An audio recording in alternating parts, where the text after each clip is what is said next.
Move, Toku. Move, Toku. Move. Okay, dude, when I said move, I meant go on with the game. Don't eat the stupid piece of fruit. Eh. Anyway, hey guys, it's X and Shadow, and welcome back to Let's Play LostWinds, Winter of the Melodias. In the last part, we switched our stupid hat for a coat with a stupid hood, and we are on our way to meet Sante, the Spirit of Seasons. And, considering the oddly springtime tree with the winter backdrop, I think we're pretty close to being there. So anyway, after picking up the slightly less than useless Melodias statue, you ring this bell with a snowball, and then that's what causes this cutscene to happen. So, hooray for that! And as good as these games get, yeah, that snow falling off of Sante could have looked better, guys. That's all I'm gonna say, is it could have looked better. Now, I'm gonna take the time right now, because it's just a stupid cutscene and there's no voice acting to riff on, to talk about the future of LostWinds, because from what I can tell, there's not gonna be another game anytime soon. I mean, I could be wrong, and I'd love to be wrong. I'd adore being wrong in this case, but I just don't think it's going to happen. And it's sort of sad, because these games did show an awful lot of potential, and there was clearly room for a sequel, or a continuing series for these things. I should explain. These games are short. They were planned on being released episodically to begin with, and each one focuses on an individual spirit out of this sort of, I want to say pantheon, but I don't really think that that's the correct word in this situation, but it's the closest thing I've got. But each game in this series, or the two games, are focused on a different spirit. You've got Dio in the first game, and Sante in the second game, and both of these games are revolved around their powers, or at least in the first game's place it was getting Dio's memory back, but in this game it's revolved around Sante's powers. So, you know, close enough, okay? So anyway, I had a feeling for a while that every game in the series, if there was going to be a series, there probably isn't going to be, unfortunately, but, part of the thing about the series that I thought would happen, or at least I thought would be cool to happen, is if each game revolved around a central gimmick, around each of these different spirits, which could lead to a lot of interesting gameplay dynamic things, like this seasons gimmick here that I'm going to talk about in a couple of seconds.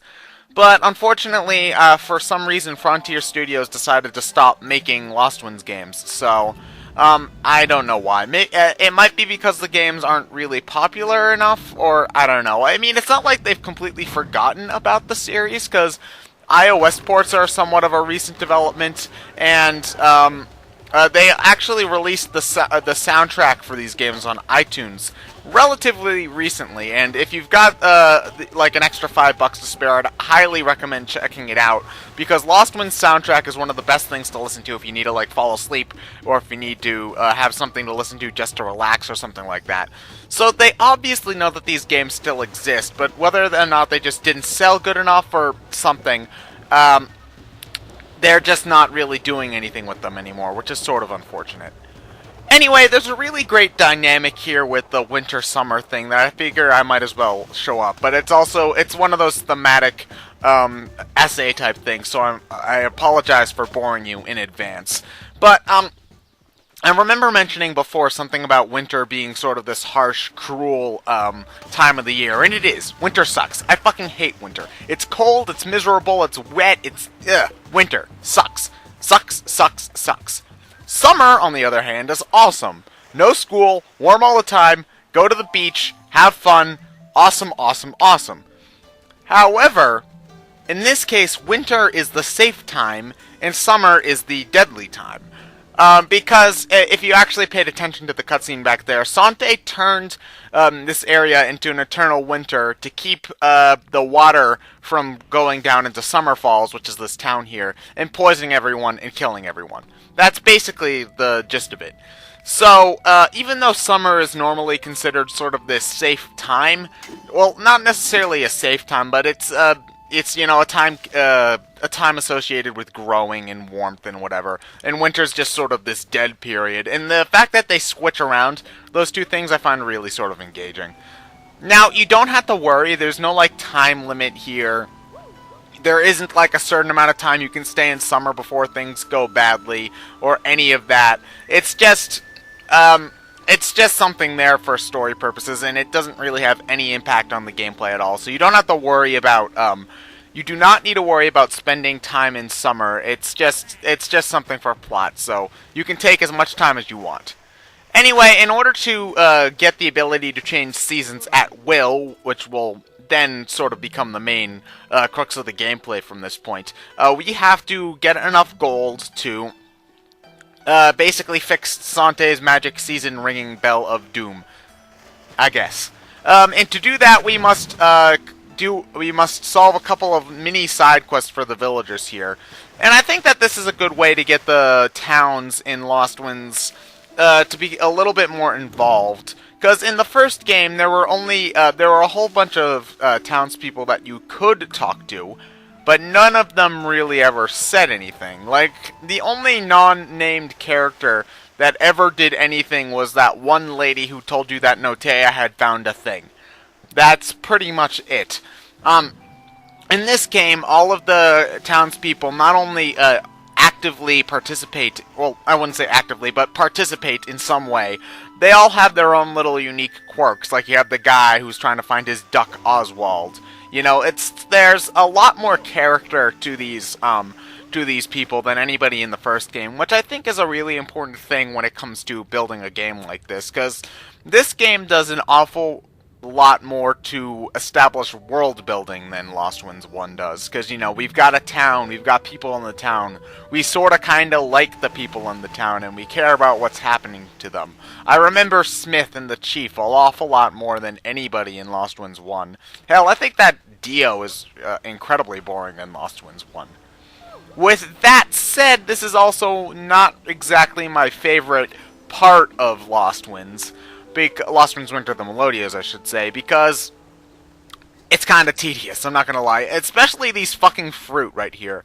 Do you remember the missions in Super Mario Sunshine where you had to get fruit to a lady's basket in order to get a blue coin? And remember how annoying doing the one where you had to kick the I forget which type of fruit it was, but you had to kick it in order to get it into the basket, and it was fucking annoying as hell. Well, it's like that here, only instead it's with the fruit, and it's with the floaty-ass wind controls. Now, I think I mentioned before that the wind controls for objects is a little bit better in LostWinds Winter of the Melodias than it is in LostWinds 1. But not by much. I mean, seriously, look at this.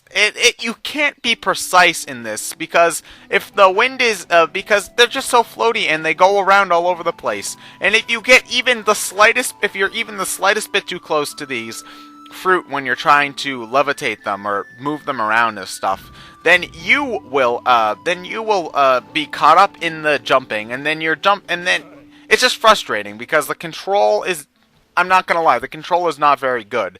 And I understand that a certain amount of imprecision is necessary to make it challenging in some way, but it seems like kind of a stupid way to do it, especially since this sort of thing should not be hard. I think that the problem with this one mission is that the lady is at the very top of an area, when it would just be an awful lot less frustrating if she was at the bottom of one of these areas. See there, it fell all the way back down, and now I've got to sort of do this juggling dance to keep it back up. It's frustrating, and if there's one thing that a game shouldn't do, it's frustrate me. Because, you know, I play games to have fun and to ignore all of the stupid shit that's going on in the world. So this part of the game is not very fun for me. Thankfully, you only have to do 3 side quests, and all of them are relatively short. Basically, you have to douse the fires on this house for 1 gold coin. That's easy enough. For another, you have to find the duck, which is also very easy. He's just on the other side of the town. You have to go over that way to get one of the fruits anyway. The only terrible one is trying to put the fruit in the basket, and it just bothers me because there was such an easy solution to that problem. Just put the lady on the bottom of if you put the lady at the bottom of the area as opposed to the top, you don't get as much trouble trying to get the fruit up.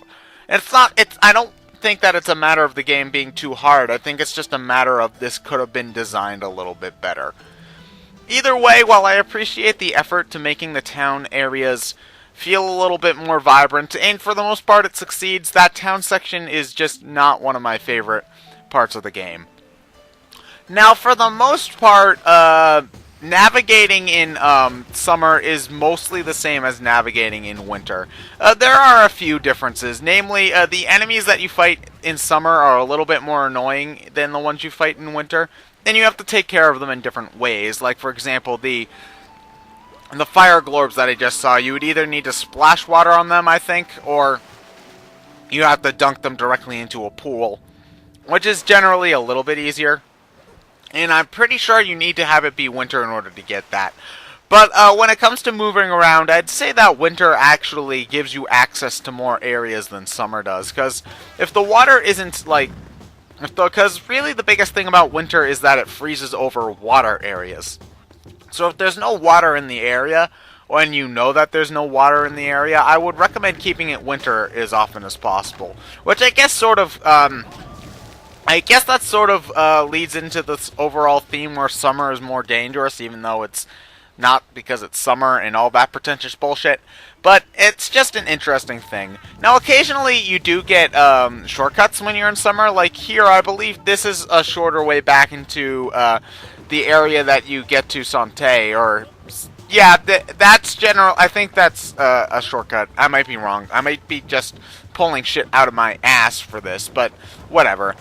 Well, I guess there's other things, like plants grow in the summer and all of that. You know, sometimes I wonder about the terrible ecological ramifications of this sort of season-hopping stuff are. Because, I mean, like, if you think about it, shifting from extreme cold to extreme heat, wouldn't that completely destroy any of the buildings that were built there? Just, like, due to immediate swelling of wood and metal and all of that bullshit. You know, wouldn't that, like, cause terrible structural damage to all the buildings in summer falls?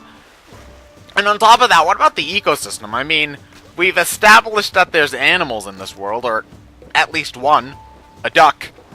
So there might be more ducks.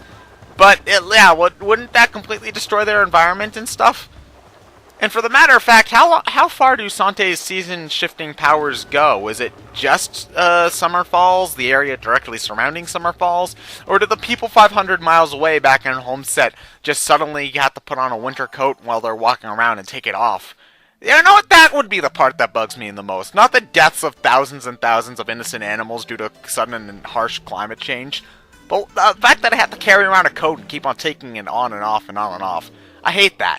You know, that's part of the reason why it bugs me when people say that cold is better than being warm. Because, oh, you can just put on more and more clothing, and then you can just take it off if you get too hot. Well, you know, there's always that temperature where you put on a coat and it's too hot, but you take it off and it's too cold.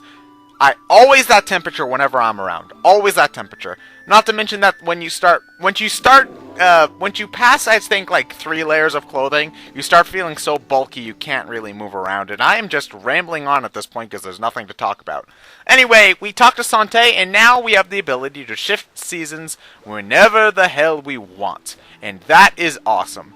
Basically, all you have to do is go up to one of those bear statues, and then press the Z button, I think. And then after you do that, the season will shift from winter to summer. I think kind of like Zelda Oracle of Seasons. At least I think. I've never really played it, but seeing as the name Seasons is in the title, I can assume that it's a very similar gimmick. It works kind of like that. Basically, if you're having trouble with the puzzle, try shifting seasons, and then that might be the clue. This is, obviously since the word winter is in the title, this is basically the big gameplay changer for LostWinds. LostWinds 2. I'm just gonna call it LostWinds 2. Because, you know, I think they had a smart idea with not adding too many new wind elements in this game. Now, don't get me wrong, there is a new wind element in this game, but there's only one. I think we run into it next part, if I remember correctly. I might be wrong, don't. Well, technically there is 2, but the second wind upgrade we get is sort of just an enhancement to the first one. So there's only one new real upgrade, so I'm just going to count that as the new real upgrade. But the game, thankfully, didn't focus too much on adding new wind abilities, because I think if there's one thing that this game definitely does better than LostWinds 2, it's pacing.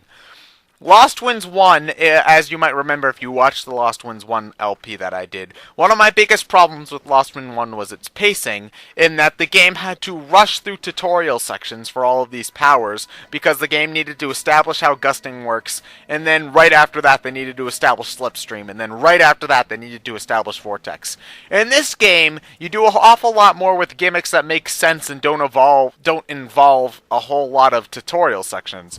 Like, for example, it's cold, you need to stay by fires, is a very, very, very, very short thing to know, but it's a big gameplay changer, and you can understand it within a couple of seconds.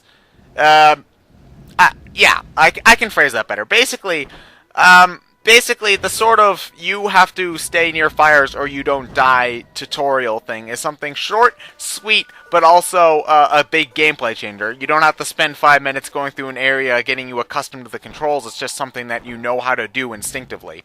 And when they do add new things like this, like the seasons changing element, they implement it into the plot so that you don't get the ability to do it right away, and then you have to go through a tedious, obviously tutorial-like section. The game automatically switches the seasons once for you.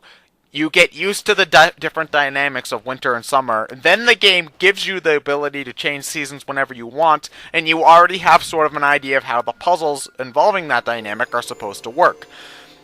The game balances its tutorial elements so much better, and that's partially because the game isn't throwing new power-ups at you every couple of seconds. Now, when the game does add new power-ups, there's obviously a tutorial aspect to them, but I also think that the tutorial aspects to these new power-ups are also better placed as well. Unfortunately, I won't really be able to talk an awful lot about that until we actually get to some of these new tutorials, but if I'm right, if my memory's right in thinking that we do see this new power-up next time we go, next part, then I'll be able to talk about that a little bit more then. This is pretty much the first puzzle in the game to involve the switching of seasons.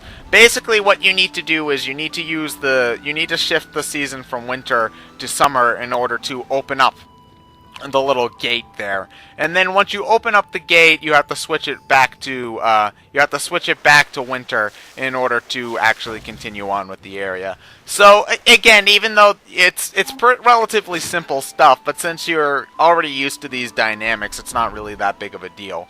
And even if you weren't already used to these dynamics, this sort of stuff is just sort of common sense things that anybody who had ever been outside in both winter and summer would already know these things. Like, you don't go outside when you can't go swimming in ice, or it is warmer when it is summertime, and stuff like that. You know, it's all very basic, very common sense things.